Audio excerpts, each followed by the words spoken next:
नमो बुद्धाय. सप्रेम जय भीम. मी जोगेंद्र आर्वीकर टेक चॅनलमध्ये आपले स्वागत करीत आहे. श्रद्धावान बौद्ध उपासक उपासिका तथागत भगवान गौतम बुद्ध यांचे विचार सर्वसामान्य जनतेमध्ये प्रसारित व्हावेत आणि बुद्धाचे तत्वज्ञान जगाला कळावे या उद्देशाने हे चॅनल काम करीत असल्यामुळे आपणास हा व्हिडिओ आवडल्यास चॅनलला सबस्क्राईब करा. असेच नवनवीन व्हिडिओ आपणापर्यंत मिळत राहतील. आपण पाहणार आहोत व ऐकणार आहोत अनाथपिंड यांचे दान याविषयी माहिती. तर चला करूया सुरू. राजा प्रसेनजित यांचे राज्य असलेल्या श्रावस्ती येथे अनाथपिंडिका नावाचा एक श्रीमंत गृहस्थ राहत होता.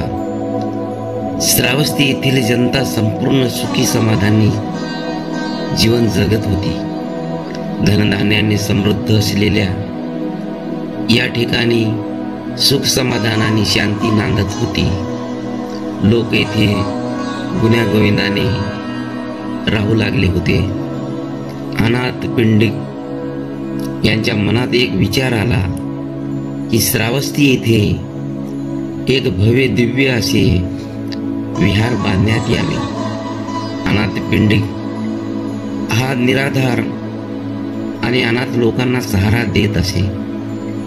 त्याच्या मनात विहाराविषयी जेव्हा विचार घोळत होते तेव्हा त्याने भगवान गौतम बुद्ध यांच्याकडे जाऊन आपले विचार सांगावेत असे ठरवले. आणि एके दिवशी तो तथागत भगवान गौतम बुद्ध यांच्याकडे गेला. तेथे गेल्यानंतर तो तथागत गौतम बुद्ध यांच्या उजव्या बाजूस जाऊन बसला. त्याने नुकतीच दीक्षा घेतलेली होती. त्याने तथागतांना वंदन केले आणि आपण का आलो आहोत याविषयी त्याने तथागतांना सर्व सांगितले. भगवंताला सांगितल्यानंतर त्याने भगवान बुद्धांना सांगितले की हे भगवंत, मी आपल्या भिक्खू संघासाठी एक भव्य आणि सुंदर अशी विहार बांधून देण्यासाठी तयार आहे. काय आपण माझी विनंती मान्य कराल? त्यानंतर तथागतांनी स्मित केले आणि म्हणाले, हे अनाथपिंडिका, हे कार्य खूपच छान आहे. त्यामुळे भिक्खू संघातील लोकांसाठी आश्रयस्थान होईल आणि जनतेसाठी धम्माचे ज्ञान संपादन करण्यासाठी एक जागा आणि निवारा होईल. आणि अशा कार्यासाठी नेहमीच माझी परवानगी असेल. माझी काहीही हरकत नाही. हे ऐकून अनाथपिंडिकांच्या मनामध्ये हर्ष आनंदित झाला आणि त्याने आपल्या घराकडे जाण्यासाठी रस्ता धरला.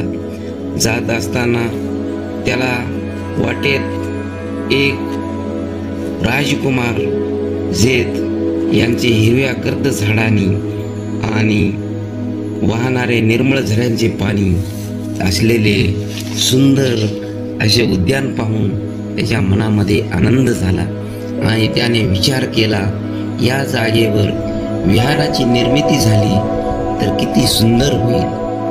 भिक्खू संघासाठी जी आपण सुंदर अशी विहाराची कल्पना केली होती ती साक्षात या ठिकाणी झाली तर किती छान होईल.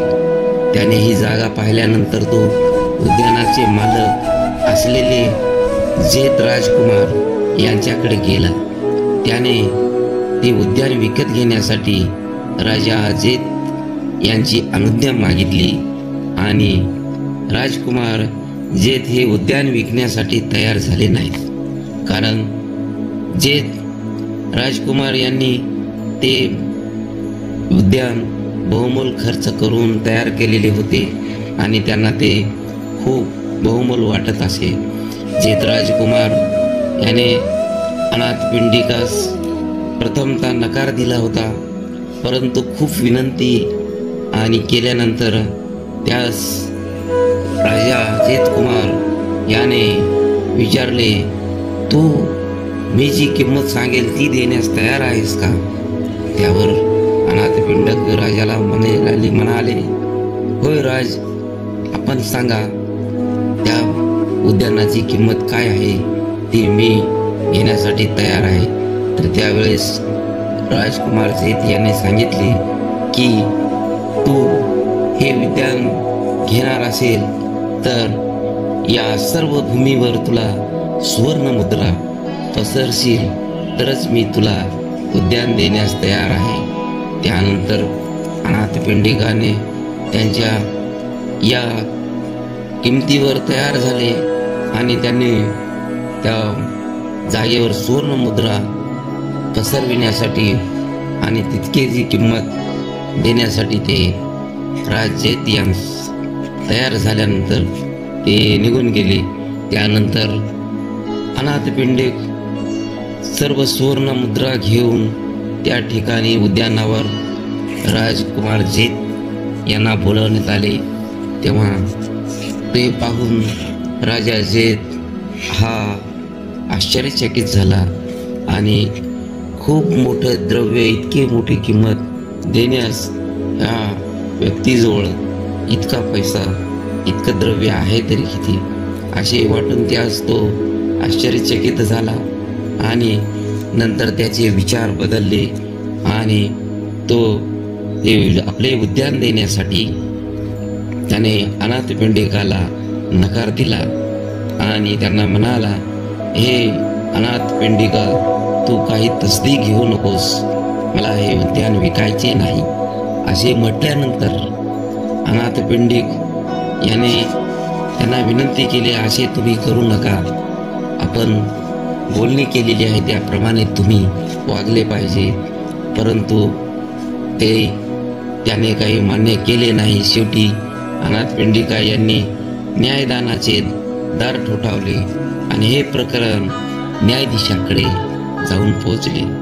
तिथे गेल्यानंतर ही चर्चा सर्व जनतेमध्ये कानोकानी लोकांना लक्षात आली. जिकडे तिकडे सगळीकडे ह्या चर्चेचा विषय झाला आणि जेतकुमार यांच्या लक्षात आले की हा माणूस खूप श्रीमंत आहे आणि याचा उद्देश काय आहे याबद्दल त्याने संपूर्ण माहिती काढली.